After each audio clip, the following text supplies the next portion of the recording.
মহামায়া মহিলা সংঘের যারা আমাদের ক্লাব সদস্যরা রয়েছেন তাদের আহ্বানে আমরা উপস্থিত হয়েছি এবং আমরা মায়ের আজকে মূর্তিতে আমরা প্রদীপ ধরিয়ে উদ্বোধন করলাম। তার সাথে সমগ্র গাজলটুর গ্রামবাসীবৃন্দ প্রত্যেককে আমার আন্তরিক শুভেচ্ছা এবং অভিনন্দন। পাশাপাশি গাজলবাসীকে আমার শারদীয়ার প্রীতি ও শুভেচ্ছা। সারা বাংলার মানুষকে আমার নমস্কার। এখানে যারা রয়েছেন প্রত্যেককে আমার শুভেচ্ছা প্রণাম।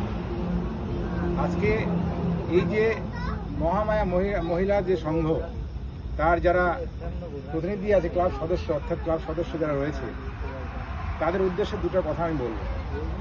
আজকে মাননীয় মুখ্যমন্ত্রী মানবিক মুখ্যমন্ত্রী মমতা বন্দ্যোপাধ্যায় তার সহযোগিতায় ওনারা যে অনুদানটা পেয়েছেন ওনারা ভীষণভাবে খুশি এবং কৃতজ্ঞতা জানিয়েছেন।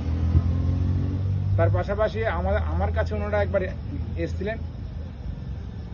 মমতা বন্দ্যোপাধ্যায়ের সহযোগিতায় আজকে যে অনুদানটা ওনারা পেয়েছেন সেটা পেয়ে খুব উপকৃত হয়েছেন।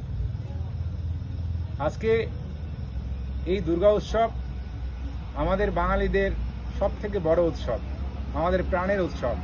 এই উৎসবে আমরা সম্প্রীতির বার্তা চারিদিকে ছড়িয়ে দিতে চাই।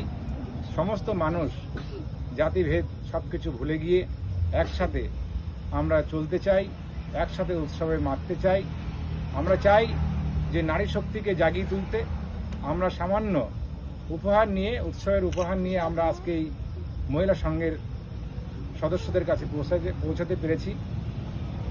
সামান্য উপহার আমরা কিছুক্ষণের মধ্যে তাদের হাতে আমরা তুলে দেব, এটাই আমাদের মূল উদ্দেশ্য।